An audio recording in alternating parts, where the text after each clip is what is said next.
ये कैसे हाथ से निकल गई?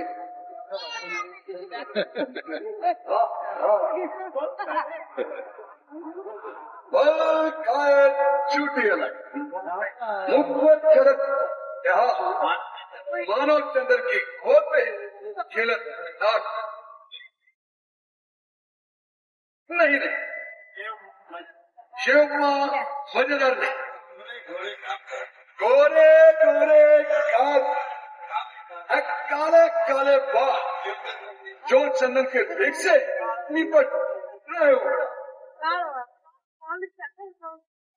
विद्या के भंडार उपमा तू दे सकता है 1,000 परंतु पवित्र होने चाहिए अपने मनोविचार।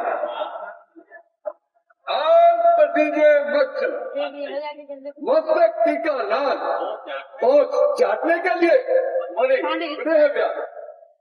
भद्रे तुम कौन हो?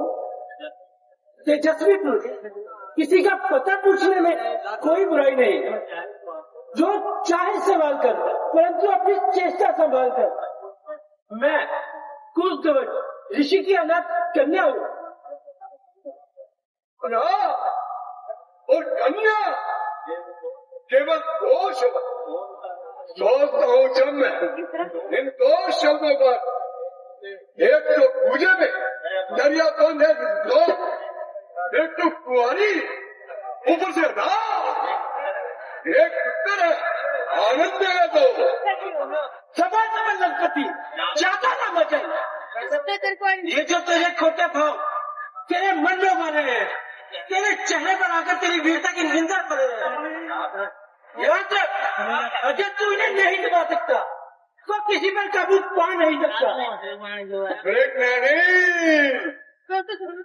मैं समझता हूँ ये तपस्वियों का भेद तुम्हें लाचार करता है क्या कुछ उपदेश करूँ परंतु हे रति मूर्ति ये तुम्हारा काम नहीं ये तो उन बूढ़े खराटों का काम है जो दुनिया से गए गुजरे।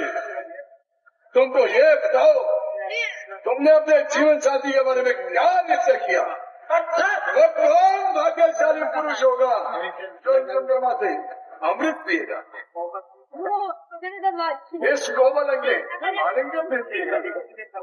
यदि सीधे शब्दों में तुमने मेरे भाव्य पति का नाम पूछे तो क्या तुम्हारी प्राणताएं कर जाती? ठीक है यदि श्री शब्दों में एक कुमारी कन्या को ना नचाते तो क्या अलंकार कविता की ना कर जाती? इस पर भी मैं तुम्हें बताती हूँ। अच्युतम केशवम राम नारायणम किशन दामोदरम वासुदेव मरे श्रीधरम माधव गोपिका बल्लभ जानकी नारायण रामचंद्र भजे। ओ विष्णु ओ नास्तिक विष्णु। अरे तू स्नापक जगदीश्वर विष्णु के पति ऐसे दुर्मार्ग। निजावर क्रोध पर कुर्बान इन गुस्सों के बोलों पर हुआ जोबंदी वाला आ गई सुर्खी के बोलों पर। अरे जिसका नाम लेने से नास्तिक का चाय नहीं जाती उसे नास्तिक कहते हो तुम्हें? बोली सुंदरी तुझे क्या खबर? शास्त्रों का ज्ञान तो हमें है नास्तिक और आस्तिक की पहचान तो हमें है। वेदों के अनुसार पुरुष को एक स्त्री भोगने का अधिकार है परंतु वह विष्णु श्री और लक्ष्मी सब का मालिक है। इसके वेद उच्चारण के कारण वो ट्रू नास्तिक है। तू देव कन्याओं का सब बिगाड़ने वाला जल में नहाते हुए स्त्रियों पर पंजन छाड़ने वाला आस्तिक है। मेरा क्या अधिकार, मैं कुछ भी करूं, मुझे पाप नहीं लगता। क्यों? सामरत को नहीं दोस्त को साई, दुआ करे नहीं रवि बुक्शाई। इसलिए तो अपनी यौवन अवस्था पर दया कर। अपने ऊपर दया करूं? ये तो मेरी स्वार्थ व्याख्या होगी। उचित तो यह है मैं तुमका उपकार करूं। मुझ पर उपकार? हाँ, वो कैसे? जले तेल से शाप दूं और तुझे खत्म कर दूं ताकि तेरी जिंदगी का सिलसिला ही मुक जाए और तू रोज रोज के पापों से जुड़ जाए। जले पर्वत से दिल मेरा तो जलकर और दुखी पर्वत, सती की यहाँ से पर्वत बने ज्वालामुखी पर्वत। ये मैं जानता हूँ कि तुझे पवित्र तपो वाला शत्रु को भस्म करने की शक्ति है, परंतु उस शक्ति का उत्तम प्रयोग कर। अपने क्रोध को जला और मेरे साथ राजमहलों का सुख हो। राजमहलों का सुख? का जीवन टूटी पर सोने की रात तक मिलता और टूटी पर क्या शक है? जब विराजते हैं हरदम ये चल टूटी पर, सोने की लाख लंका सबके टूटी पर। परंतु इस बात का भी ध्यान रहे, लाविन्य ज्योति मुक्त चंद्रकांति, सौंदर्य शोभा उठती जवानी है वृक्ष छाया, चले नदी का रुकती नहीं है जिसकी रवानी, जाती रही तो बच कर चले, आशा नहीं है फिर आसानी है। रूप तेरे तो चल साथ मेरे, पूजा करूंगा हर जिंदगानी। मंदोदरी को दिल से बुलाया, रानी तुम्हारी थी जो मुख रानी, पूरी खुशी से जिसने बचाया प्यारे पति के मन का अंबानी, मेरे लिए जो उसको निसारा हाथ खोया अपनी जवानी। ऐसा ही धोखा मुझसे करोगे जाती रही चंगे। और इतनी देर में तो मुझे 50 बार गुस्साया था, इतनी देर में तो 1000 बार शर्मा दिया। परंतु ये तेरे ही कठोर बातें हैं जो मेरे हृदय में छुरियां घोंप रहे हैं। उठाकर तुमको लग रहा था अभी अपने के बारे में, लेकिन जबरदस्ती अच्छी नहीं, चाहत के बारे में। चाचा तू है किस हवा में, जलाकर भस्म कर सकती हूँ एक अदना इशारे में। अगर मैं श्राप देती हूँ तो रहती हूँ कितारे में। मैंने बड़ी शांति से तप किया है, यदि क्रोध मुझ पर गालिब आएगा तो मेरे शरीर का पुण्य फल घट जाएगा। भला से लाख दुष्ट करूर है, पर मुझे जीतने के लिए मुझे क्रोध का छिद्र मंजूर है। शांत वाला शांत, क्रोध करती हो और क्रोध को छिद्र छिद्र उतारती हो, जहर खाकर जहर करती हो।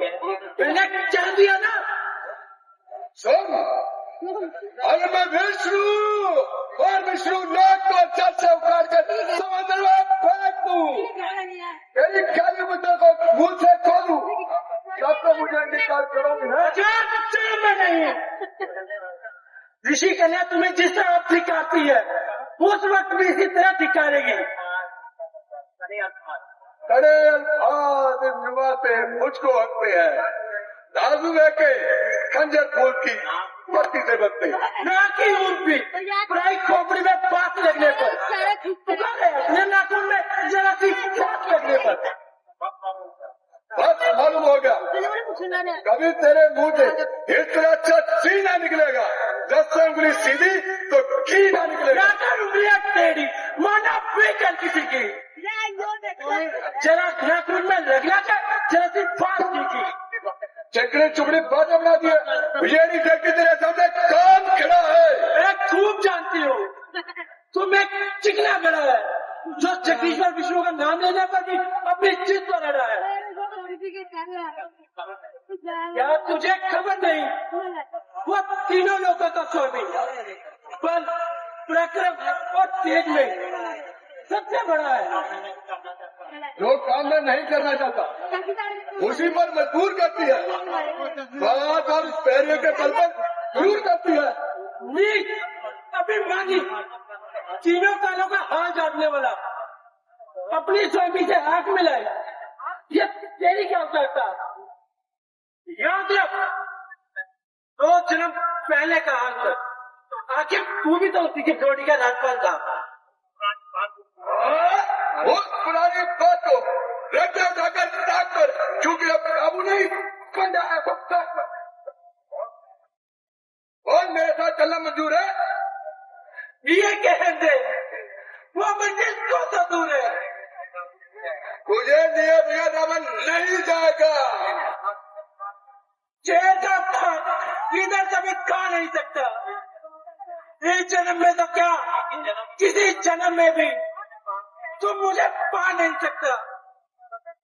किसी सूरत में ये सूरत तुम अभी पा नहीं सकता, क्योंकि शेर के बदले में कुत्ता कभी खा नहीं सकता। मैं तुझे अभी उठा कर ले जाऊंगा।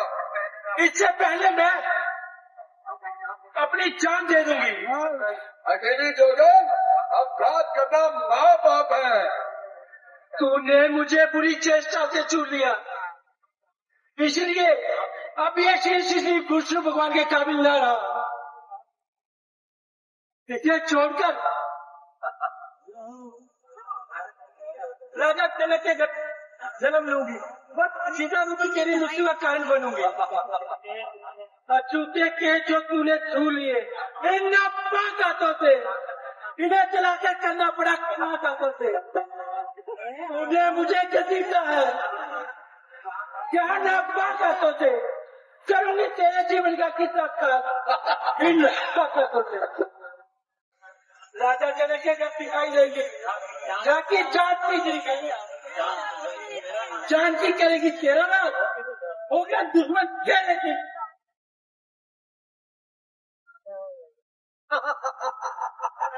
बात त्यागा जा।